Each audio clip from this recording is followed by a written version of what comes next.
Have you ever wondered what it's like to work as a professional industry animator? Have you ever thought that it would be your dream to spend your life working on your passion and being able to make a living off of it? Well, I spoke to two professional animators and asked them a bunch of questions so that you know, is this the right career for you? My name is Soul, I spoke to Maskii and Firenoggin, and I think you should hear their story. Lackadaisy is a name that's made a lot of noise as of late. The animated pilot was released on YouTube over 2 years ago now, but it's still constantly being talked about and appreciated for its beauty, effort, and substance. That, and it has a large array of fans that have been following the comic series for years now. I know that for many animators, it's a dream to be able to work full-time on a project like Lackadaisy. But working on animations as a hobbyist in your free time is different from being an artist by career. There's a lot of challenges that come with communicating with supervisors, drawing even on days you don't want to, working in crunch time, applying to jobs, building portfolios, showing up every day, even those you're tired. So how do you know? Is this the career for you? Katie and Jess, better known online as Firenoggin and Maskii, both worked on Lackadaisy in different roles and capacities. Let's hear what they have to say about their experiences, starting with their time working for the Lackadaisy pilot. 17 shots spread over the 4 different acts. I began animating back in 2020, which is 5 years ago now, in August.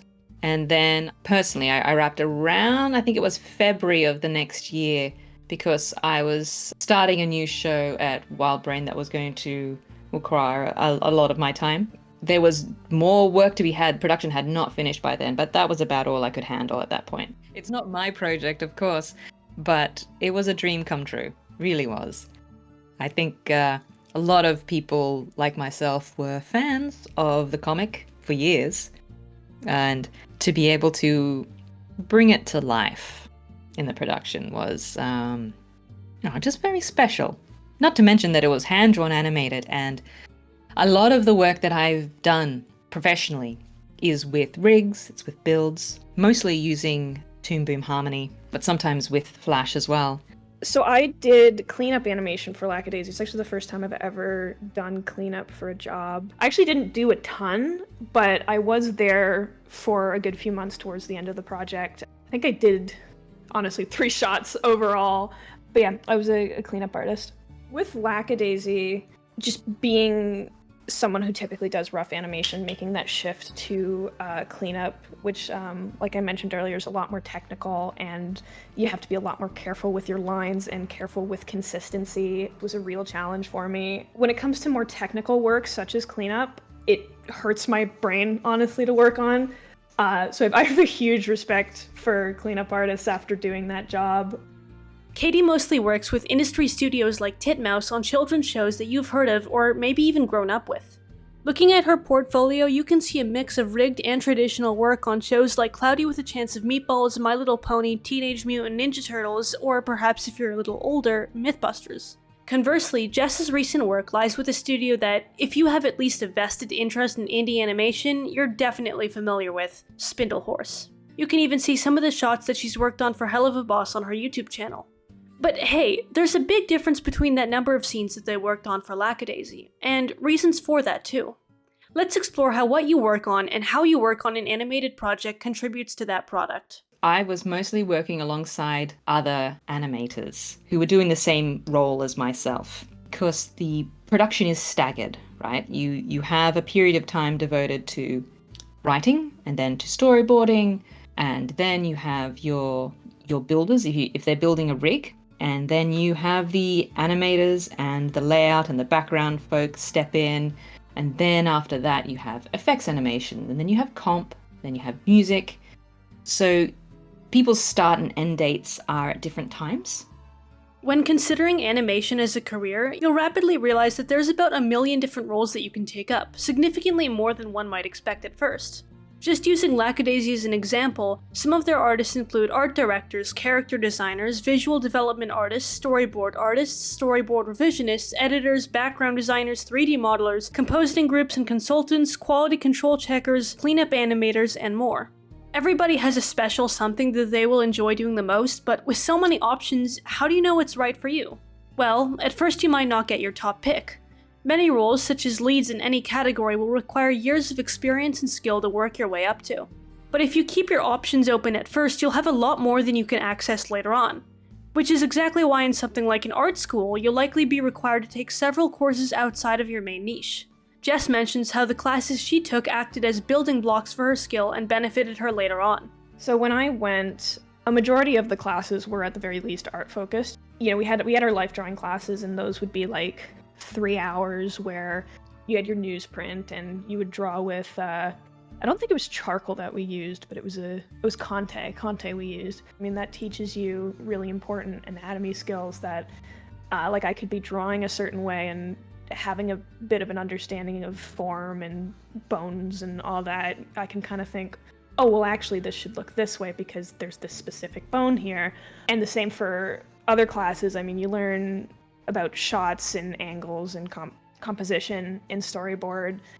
And that can help you, you know, especially as a rough animator. I'm working directly off storyboards, so I can sort of get into the mind of the storyboard artist and understand what they want me to do as the animator, or just have an understanding of the different jobs and why they're set up a certain way, or how to, if I'm handed a background and I need to set that up in the scene, I know how to do that. But yeah, like they've got a lot of different classes that ultimately do relate to animation, but can spark different passions, I think. I think that for a lot of younger artists, when you have a particular style that you really love doing, whether it be cute anime girls or horror inked art, it can be really easy to lock in on that and focus on it solely, believing it's the only thing that you want to do. But when you look at art as a career, you'll quickly realize that not every opportunity is going to be your dream project. Part of going into an industry like art is understanding that you're going to have to wear different hats for different jobs. It can be helpful to vary your work early on so that you have the most pathways available to you later. On the subject, Katie said this: You really don't know what's around the bend. And like you said, sometimes your preconceived notions can stunt you in a way, or keep you blind to opportunities that do come your way. But I do think most people are hungry for anything that comes their way, especially when they're starting out. So this probably isn't a problem. I would just encourage you to definitely seize on any opportunity you have, even if it's not the perfect thing.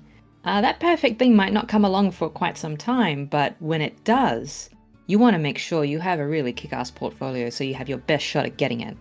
Obviously, this doesn't mean that you should always be doing things that you hate, but I definitely encourage younger artists to see what's out there and explore every option.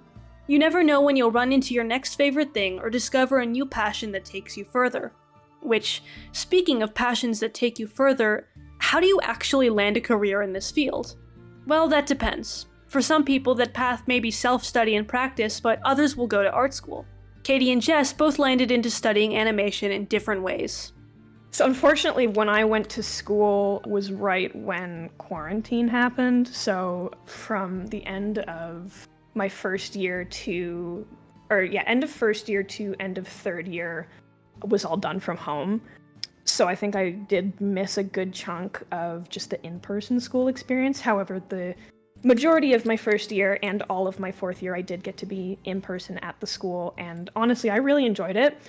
It was a lot of work. I think my biggest thing is I've noticed now being out of school that they put way more work on you than I've actually ever experienced so far in the industry. But overall, I mean, it was a really fun experience. It was really awesome to just be around other artists, because when you're in, not that I remember high school much anymore, but back in high school there's some artsy folk, but you're very there's not as many people interested in exactly what I was interested in. So it was just really awesome to be around a bunch of other people who had the same interests as me. I come from Australia, and in Australia there really isn't any animation school, at least not when I was going through university age. And I wasn't quite sure what I wanted to do anyway, but I knew I wanted it to be something to do with art. So I went to a conventional university, quite a large one, that had an art school attached.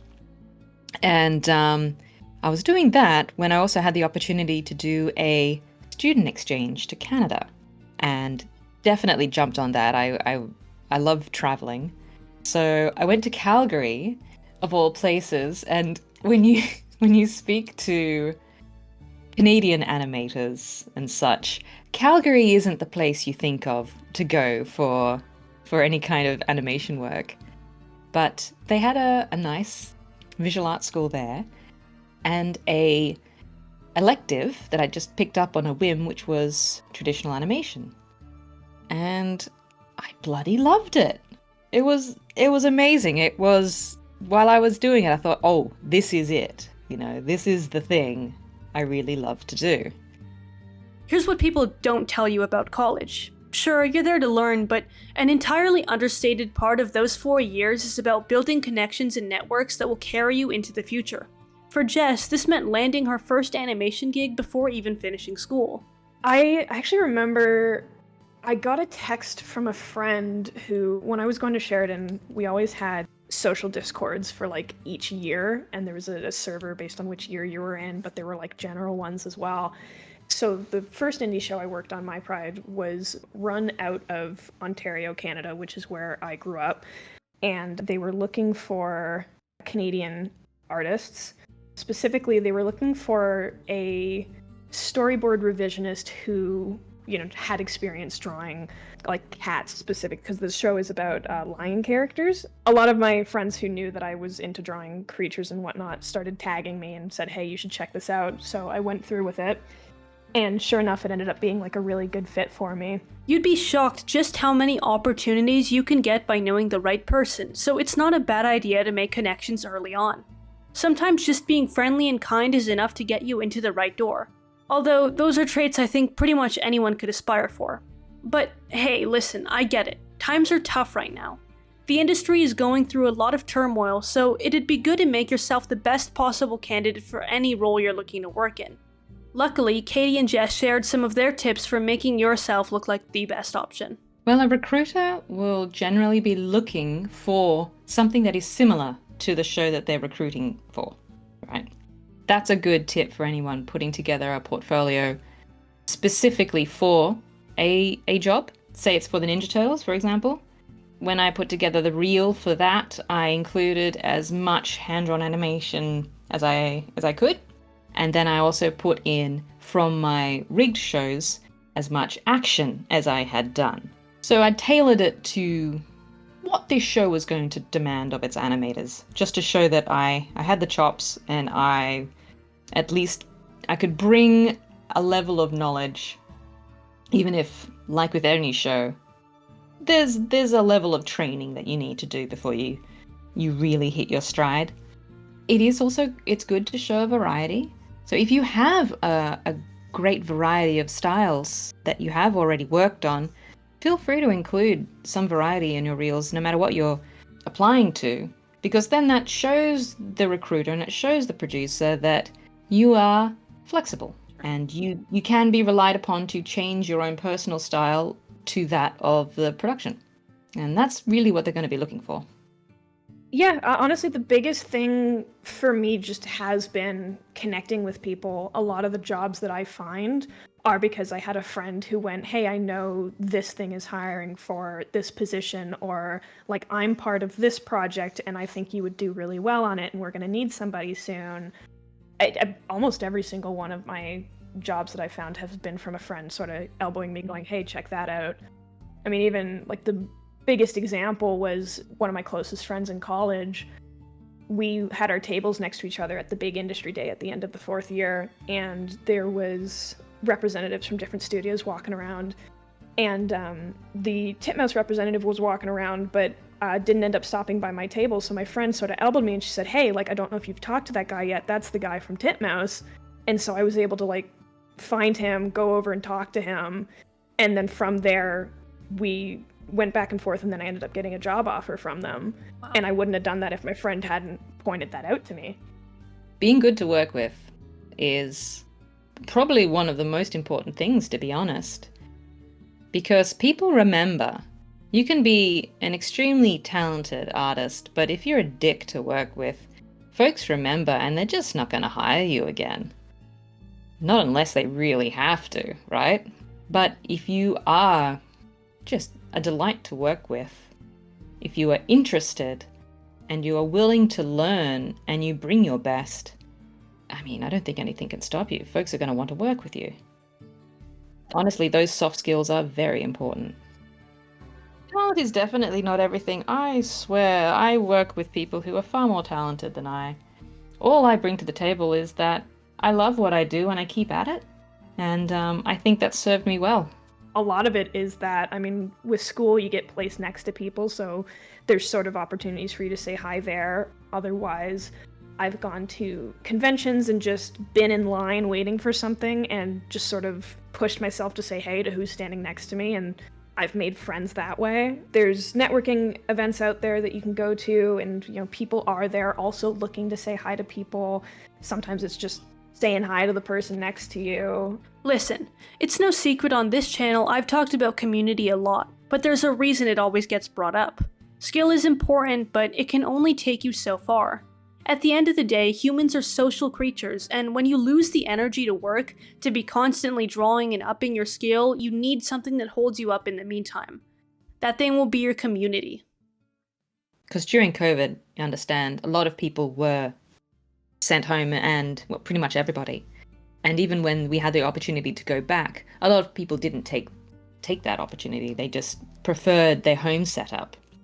I'm one of the few who much prefers to work in a studio because of the human contact that I very much value.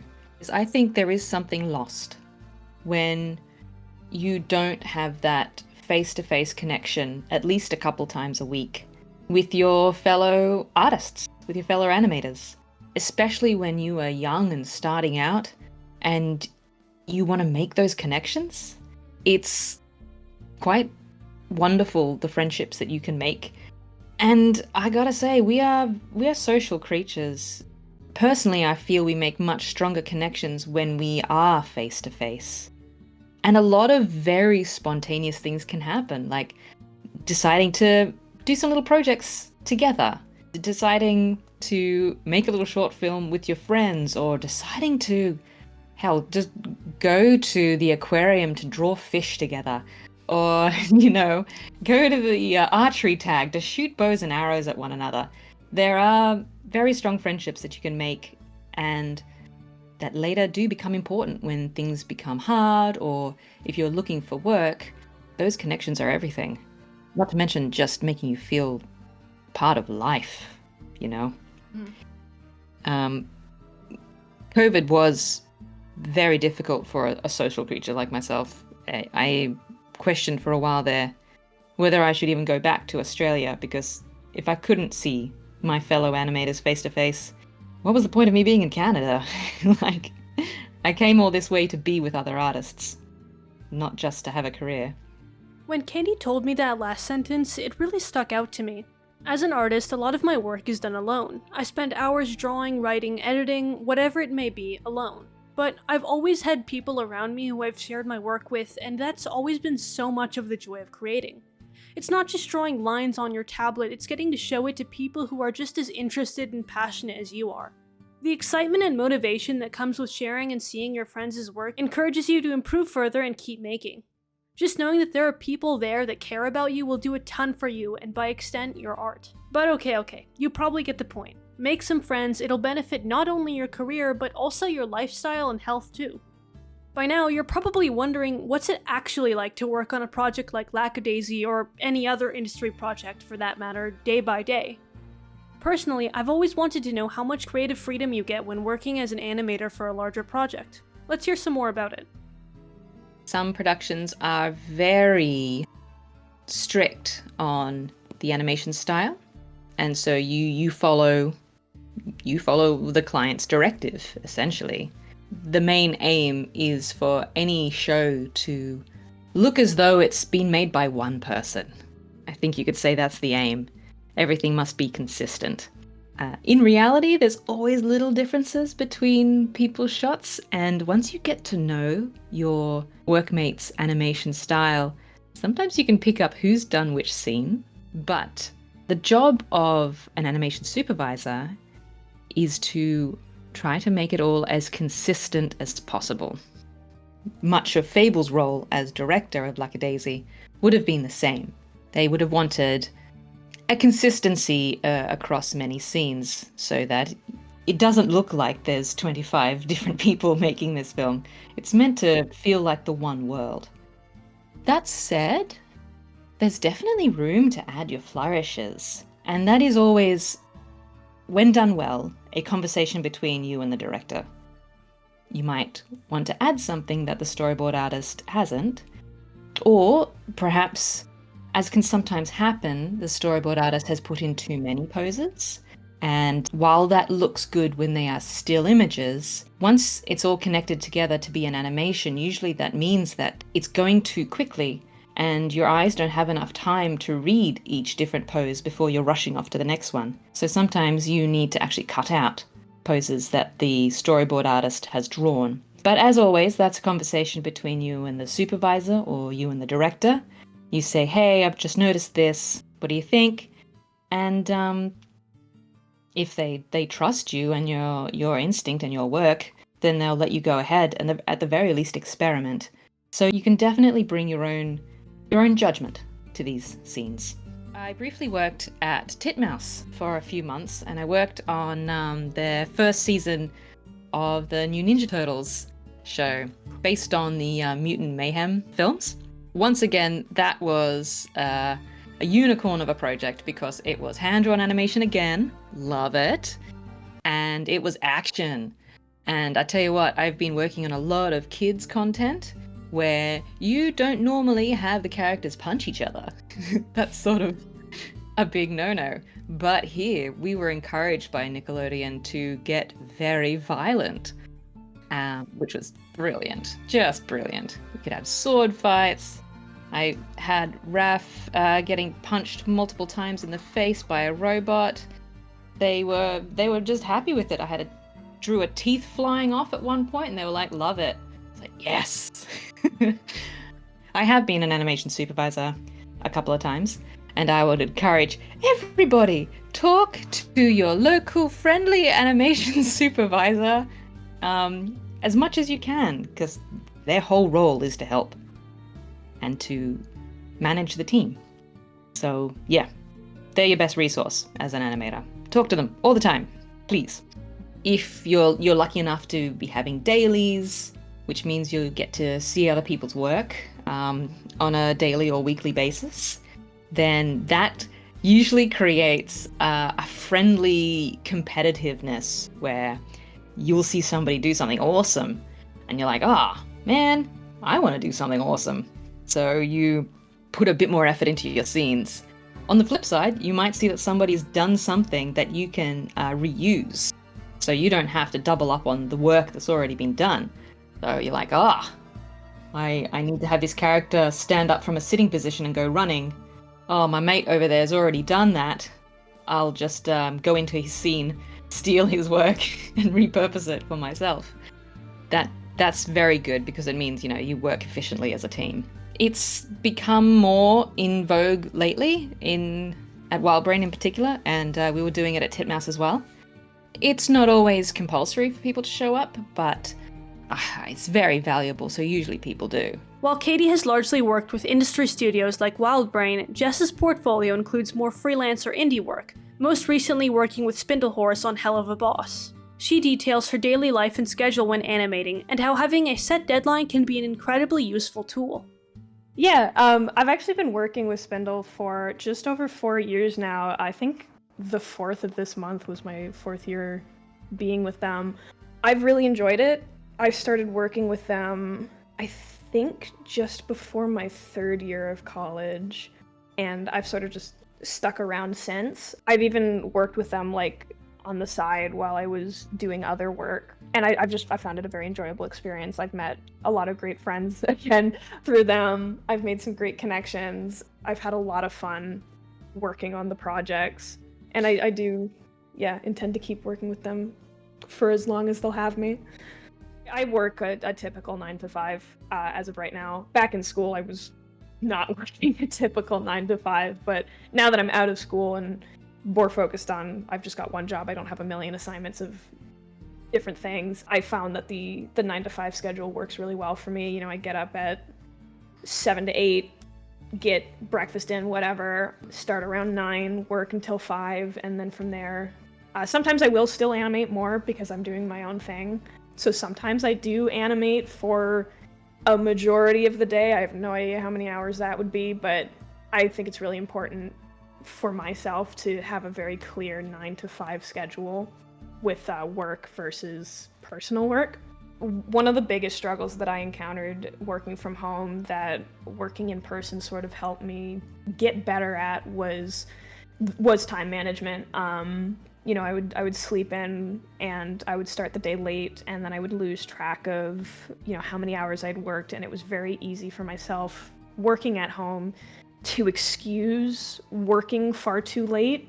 And I mean, schedules work differently for everybody, and I've found for myself the 9 to 5 is what works for me. But having that very strict schedule definitely allows my brain to shut off after 5 for work. I can say, all right, I've done my 8 hours, like, stop thinking about work. No more work. We're done. Think about other things. We artists tend to live in a sort of hustle culture. Everything is about improving faster and doing your next study, always being on the grind. But when you get out into the real world and work in art as a career, you realize that there needs to be more in your life than just work. It'll cause you an unbelievable amount of stress and tire if all you can think about in life is your next deadline. Implementing time and boundaries for your work can be the best way to actually keep you motivated and energized, or at the least prevent exhaustion and burnout. But, you know, after 40 hours of animation every single week, you'd probably assume that animation becomes easier for you and you've already gotten into the hang of things.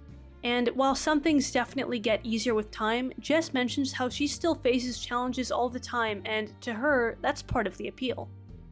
Yeah, I definitely feel like I'm still growing. I don't know that I'll ever feel like I've achieved it. I know with my work, I constantly run into the issue of, you know, you stare at it for so much throughout the day that even when you finish it, it doesn't look perfect. And I've never had something look perfect to me after I've finished it. And sometimes it's just a matter of like not looking at it for a while, coming back to it and going, no, actually, I'm pretty happy with this. But no matter what, I mean, any shot that I've done, I've stared at it for so long that I'm going to always see the errors that people who are looking at it with fresh eyes won't. I'm always going to run into shots where, you know, I'm going to have to change my technique or my methods, and I think that that's just how it's going to be, and I fully embrace that. I still have my days where I do get tunnel vision and I want to perfect what I'm working on, but it just doesn't happen, and it's just the simple fact of you have been staring at your project for so long that you will not have the same view as somebody who's looking at it for the first time, and I have to remind myself of that constantly. And I think, honestly, if I ever did hit a point where I didn't feel like I was being challenged or I didn't feel like there was more room to grow, I would get really frustrated and I would feel stagnant. And so sometimes it's just a matter of putting the pen down and going to a different shot or stepping away from the computer for a bit or even just sleeping on it and coming back to it. Sometimes it's really helpful to look for sources of other people's work and see how they approached a similar challenge and kind of study that and see how you can take inspiration from it, or even just reaching out to colleagues who might have a different approach. I mean, like when I worked at Titmouse and that opportunity was in person, or even when I was working on my thesis film and we were working in the studios, I could just go over to a friend and say, hey, can you take a look at this? Like, I'm stumped. What should I do? And they'll come over and they'll take a look and they'll say, well, have you tried this? Or I would try this approach. And it's just nice to get that different perspective. And sometimes I'll even go to the leads and just say like, hey, you know what? I'm really stuck here. And I've had a few times where the lead gives a suggestion and it really helps. But hey, before you get to the point where you have a career and art is your job, aka there's a clear incentive to animate every day, your rent, you're going to need to start out by animating for free, for yourself. And probably one of the biggest complaints I hear from hobbyist animators is that they struggle to finish projects. Well, here's how Jess tackled her Sheridan thesis film, First Hunt, a 2.5-minute colored, action-packed animation. Definitely my thesis film is a big one, and the main reason for that is just that is a project where I took on a huge bulk of the, like, I did a majority of that, the coming up with the concept, the writing, the storyboards, the backgrounds, the animation, like every single part of the pipeline was majorly done by me, with some help coming in order to push it over the finish line. And it just, overall, I'm very proud of being able to do that and complete a project. I'm someone who, growing up, I would start projects and then I'd lose interest and not finish them. And so just to have something that is almost entirely done by me and have it be finished and see the light of day, I'm just very proud of. As I got older, I learned more how to manage my time and, manage motivation. And one of the things that I was very purposeful about with my project was making sure that no matter what I did, that this was going to be a project that I was happy to work on. So just coming up with the concept, I kind of broke down, well, what do I want out of this? What do I want to show people? What am I going to enjoy doing? And what am I going to enjoy drawing? I wanted to make sure that regardless of what shot I was working on, this was something I'd be happy to draw. And so that came down to, I like dinosaurs. I love creature animation. I want a focus on the animation, and I want some action. And so that was just throwing those concepts together and it coming out to being this short about a little dinosaur going on a hunt and it going wrong, and just making sure that the way I drew them, the way that everything looked, that it was going to be something that, for at least a majority of the time, I was going to be excited to work on it. Listen, we all know that not everything in life will be the perfect ideal project for you. It's just not feasible to always be working on your favorite thing ever. But if you have the time, if you see the opportunity, it might just be worth giving it a try, just jumping in. When I asked Katie about how she fell into working for Lackadaisy, what she said surprised me. At that time, she had already been working with another studio, and to take on another project would mean working 2 jobs. And I nearly missed out. And the reason being, again, once you've been working in a studio setting for a few years, you can get pretty tired. It's a 9 to 6 every day, 5 days a week, 9 till 6, plus all the extra. There's crunch time. So you are sometimes working on the weekends, sometimes you are pulling longer nights. It's tiring, and it kind of drains your well of creativity. So when this opportunity came along and I knew it would mean having 2 jobs at the same time, I waffled on it for weeks. I kind of went back and forth because by then, you got to understand, I was in my 30s and I was like, I don't have the energy I used to have. Not sure if I could do this anymore. But, in the end, I was like, let's just apply anyway. Who knows? Fable might not even hire me. So I applied, and God, I'm so glad I did. Instead of draining me of energy, I think it gave me back a love for the medium that perhaps had been slipping a bit. So to be able to work on a hand-drawn animated project that was also based on a comic I happen to love, that was, you don't get those every day. I mentioned earlier that it's a rough time in the industry right now, but talking to 2 industry professionals, here's what I've learned. There will always be strife and struggle and rough spots in life, in industries, in anything. Be it a financial crisis, be it coming back to life from COVID where streaming services can no longer greenlight shows because they'll have guaranteed watchers, be it struggles with AI or changes in the medium in the industry, there will always be a demand to see art and animation. If there's nothing else I've learned as a parent is that we need shows to stick in front of our kids to give us a moment's peace. That demand will never go away. Right, someone's got to do it. Someone's got to do it, and it may take a different form. YouTube might become the place where a lot of kid shows is made for that. The distributor might change, the clients may change. and there may be a real rough spot in the middle before a new equilibrium is reached. But, gosh, keep trying. Keep finding small projects to work on, and if you can spare the time and the effort, find fellow artists to make a film with. Do something with this downtime. And who knows what you might end up making? You might end up making something very special. Lackadaisy is an example of what happens when 100 passionate people come together to work on something that they truly believe in. It's hard in this day and age to keep up hope that such projects can exist. But animators like Jess and Katie remind us that all of these things are possible, and with the constant demand, as well as the passionate people who are excited to create things that they care about exist, these projects will exist too.